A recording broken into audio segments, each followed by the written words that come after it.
یہاں ایک most popular leader Imran Khan کو آپ میڈیا میں نہ اس کا نام لے سکتے ہیں، نہ اس کی تصویر چلا سکتے ہیں، نہ اس کی تقریر چلا سکتے ہیں۔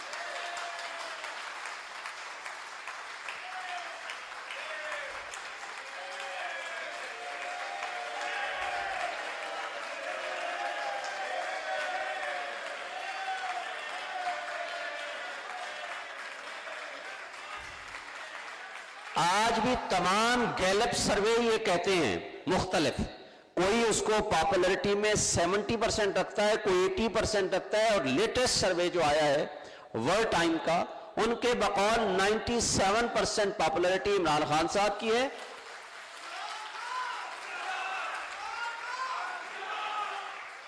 اینڈ 1.6% نواز شریف صاحب کی ہے، اور 0.7% زرداری صاحب کی ہے۔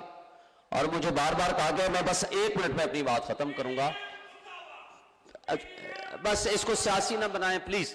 اب کہنے کا مطلب یہ ہے کہ جو شخص فیڈریشن کی علامت ہے، آپ اس کو کہتے ہو کہ اس کو آپ نہیں دکھا سکتے، لیکن پھر بھی ہم کہتے ہیں ہمارا میڈیا آزاد ہے۔ حامد میر صاحب کے علاوہ سب کہتے ہیں میڈیا آزاد ہے۔ اب آگے ہمیں اسٹرانگ انڈیپینڈنٹ بینچ اینڈ بار کی ضرورت ہے۔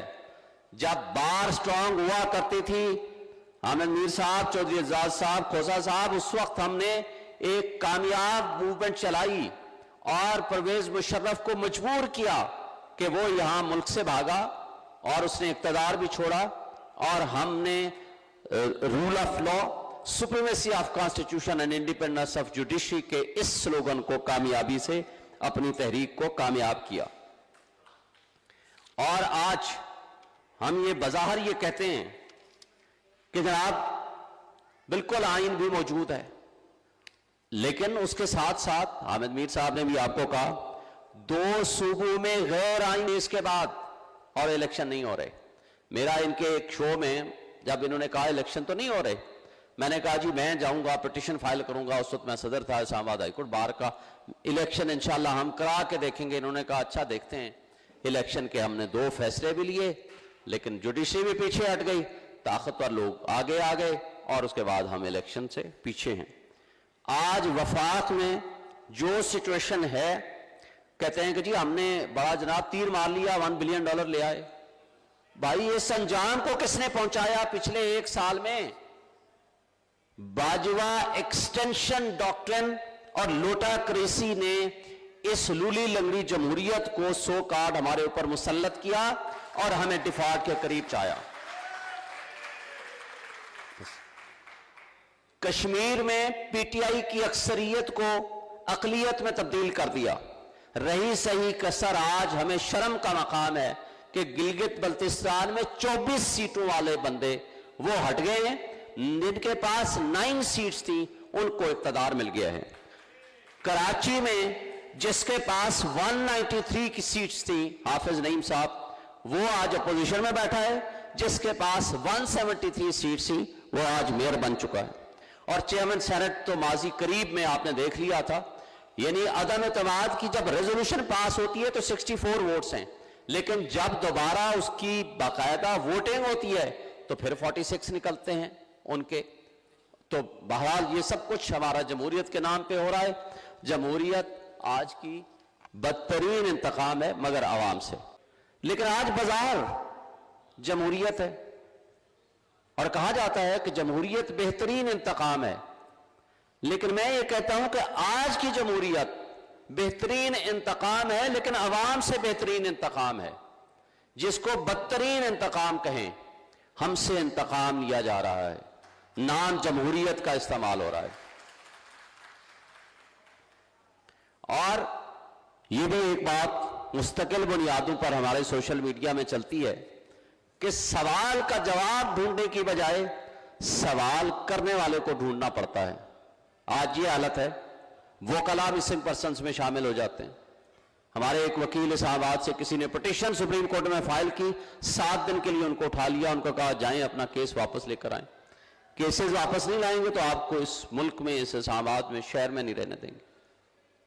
اور اسی طرح ایک وکیل صاحب لاہور سے اپنے کلائنٹ زمان پارک میں عمران خان صاحب کو ملنے گئے، اور واپس آتے ہوئے گرفتار نہیں اغوا ہو جاتے ہیں. 7 گھنٹے بعد پتہ چلتا ہے اور پھر سبسیکوینٹلی اتنا شور شرابہ ہوتا ہے تو ان کو ریلیز کر دیا جاتا ہے. ان کو کہتے ہیں کہ آپ بتائیں آپ وہاں کیا کرنے گئے تھے, اور جو ان کو ملنے جاتا ہے وہ باہر آ کر کے گرفتار ہو جاتا ہے یا مسنگ پرسن میں شامل ہو جاتا ہے. اور ہم کہہ رہے ہیں بڑے جمہوریت پسند ہیں, ہم جمہوریت کو فروغ دے رہے ہیں, کوئی خوف کی فضا نہیں ہے, ہم جمہوری اصلاحات کے لیے کمیٹیاں بٹھا رہے ہیں. بھائی جو جمہوریت کا بیسک کانسیپٹ ہے وہ جمہوریت کی فضا تو پیدا کریں, اور وہ جو خوف کی فضا میں آپ الیکشنز کرائیں گے تو اس کی کیا حیثیت ہوگی. اور یہ بھی ہم سے ڈھکا چھپا نہیں ہے کہ کس طرح کنٹرولڈ ڈیموکریسی کو ہم اپنی پسند ناپسند کے لیے ہم نے گھوڑے کبھی ایک پارٹی میں چھوڑتے ہیں, کبھی دوسری پارٹی میں چھوڑتے ہیں, کبھی تحریک استحکام بناتے ہیں, کبھی پاکستان مسلم لیگ کاف بناتے ہیں. اور جس طرح جمالی صاحب کو صرف ایک ووٹ کے ذریعے, وہ حامد میر صاحب کو ہی پروگرام کے ذریعے مجھے پتہ چلا تھا کہ وہاں بیٹھے ہوئے تھے کہ کس طرح وہ جو کنٹرول کر رہے تھے کہ حامد جمالی صاحب کو صرف ایک ووٹ سے جتوانا ہے, باقی دوسری طرف ووٹ ڈلوانے ہیں. اس کا سوچیں بھی نہیں, اور اس طریقے سے ہم نے جمہوریت کو لے کے آگے چلتے ہیں. اسی طرح آج اگر آپ دیکھیں تو میں کہتا ہوں کہ اس کیفیت میں ہمارے لیے سب سے بنیادی چیز یہ ہے کہ ہمیں انڈیپینڈنٹ سوچ کی فضا کو قائم کرنا ہے, تاکہ کوئی شخص سوچے, ادارے سوچیں, بیٹھیں, تھنک اینڈ ری تھنک کریں, تاکہ اس کے نتیجے میں کوئی اچھی پروپوزل, کوئی گڈ گورننس کی کوئی بات ہم آگے ملک کے اداروں کو بہتر کر سکیں. کیونکہ اس وقت تو سچویشن یہ ہے کہ ملک کے ادارے تو باندھی بن کے کھڑے ہوئے ہیں طاقتور طبقوں اور حلقوں کے سامنے, کہ جو وہ چاہتے ہیں ان کی خواہشات کے مطابق قانون بھی بدل جاتا ہے, انصاف بھی بدل جاتا ہے, اور اس کی خواہشات کے مطابق تمام تر کیے جانے والے اقدامات کو قانون کی شکل دی جاتی ہے. لیکن وہ خواہشات ہوتی ہیں چند اشخاص کی, چند طاقتور لوگوں کی, طاقتور طبقوں کی. جب ہم یہ کہتے ہیں کہ پاکستان سے, پولیٹکس سے, اسٹیبلشمنٹ کا, ملٹری کا رول ختم کریں, تو وہ اس کی وجہ ہے اس لیے کہ ان کا چین آف کمانڈ کا یہ مطالبہ تقاضا ہے کہ جب کوئی order who that must be obeyed without thinking, اور یہ بہتر بھی ہوگا شاید ان کے لیے. لیکن یہ سیولین سسٹم میں یہ نہیں چل سکتا, اس لیے کہ یہاں تو آپ نے سوچنا ہے, بہتری کے لیے سوچنا ہے. یہاں غلط بات کو, غلط کام کو آپ نے ڈیفائنس بھی کرنا ہے, ریفیوز بھی کرنا ہے.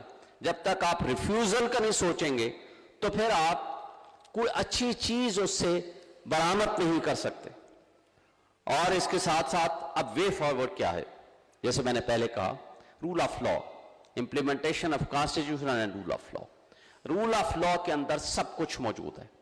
ہر وہ شخص جس کی جو ذمہ داری ہے قانون اور آئین کے مطابق وہ ادا کرے, کوئی غلط کام نہ ہو. جو جتنا طاقتور ہے وہ آئین اور قانون کا پابند ہو, جو جتنا کمزور ہے اس کو جو پروٹیکشن آئین اور قانون کے مطابق ہے وہ ملنی چاہیے. پولیٹیکل سٹیبلٹی تبھی آ سکتی ہے جب آپ اس خوف کی فضا میں الیکشن نہیں کرائیں, فری اینڈ فیئر الیکشن کرائیں, آئین اور قانون کے تابع رہ کر کرائیں.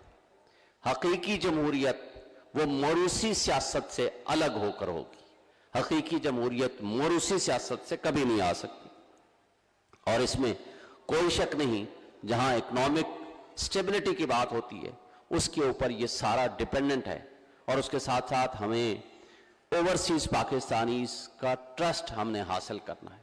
ان کو یہ یقین دلانا ہے کہ پاکستان میں آئین موجود ہے, قانون کی حکمرانی ہے, یہاں انصاف کا بول بالا ہوگا. اور جب تک یہ کنڈیشنز ہم فلفل نہیں کریں گے ہمارا پاکستانی بھی یہاں سرمایہ لے کر نہیں آئے گا.